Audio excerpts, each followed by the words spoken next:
থাকিয়ে পেটৰ ফেটছ কম কৰিব পৰা আজি মই আপোনালোকক কেইটামান বিৰাট ইফেক্টিভ এক্সাৰসাইজ কম। ফাৰ্ষ্টটো হ'ল ক্ৰাঞ্চ।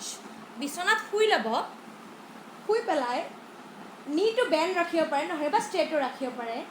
নিটো বেণ্ড কৰি লৈ মূৰৰ পিছফালে হাতখন থৈ মূৰটো হাতেৰে আগুৱাই আনিব, ক্ৰাঞ্চ কৰিব 10 টাইমছ।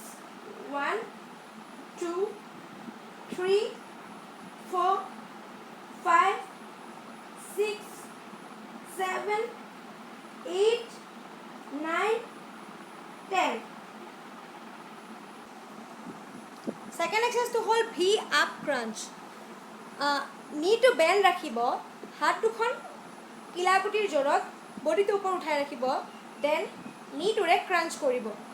1 2 3 4 5 6 7 8 9 and 10। থাৰ্ডটো হ'ল হাত দুখনেৰে মূৰৰ পিছফালে আনিব, দেন ক্ৰাঞ্চ কৰিব, বা ৰাউণ্ডকৈ ক্ৰাঞ্চ কৰিব ঘূৰাই পেলাই এনেকৈ। 1 2 3 4 5 6 7 8 9 10। ফ'ৰ্থ এক্সাৰসাইজটো হ'ল লেগ ৰেইজ। আপুনি ধুনীয়াকৈ শুই ল'ব বিচনাত, দেন ভৰিখন উঠাব, ঠিক আছে, 10 টাইমছ। 1 2 3 4 5 6 7 8 9 10।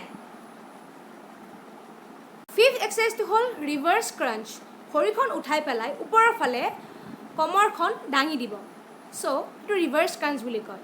এইটো 10 টাইমছ কৰিব।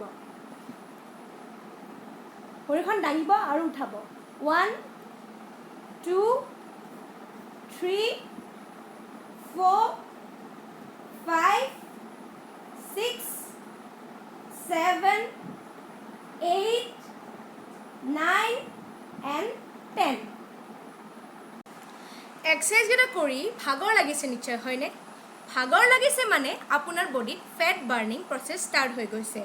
আৰু পেটৰ যদি এইকেইটা এক্সাৰসাইজ কৰি বিষো হয়, এইটো নৰ্মেল হয়, কাৰণ এক্সাৰসাইজ কৰিলে পেটত জোৰ পৰে, তো প্ৰথম কেইদিন অলপমান বিষ হ'ব পাৰে, লাহে লাহে ঠিক হৈ যাব। আৰু ৰেগুলাৰলি যদি এক্সাৰসাইজকেইটা কৰি যায়, আপোনাৰ পেটৰ ফেটছ খুব সোনকালে কম হৈ যাব। Thank U.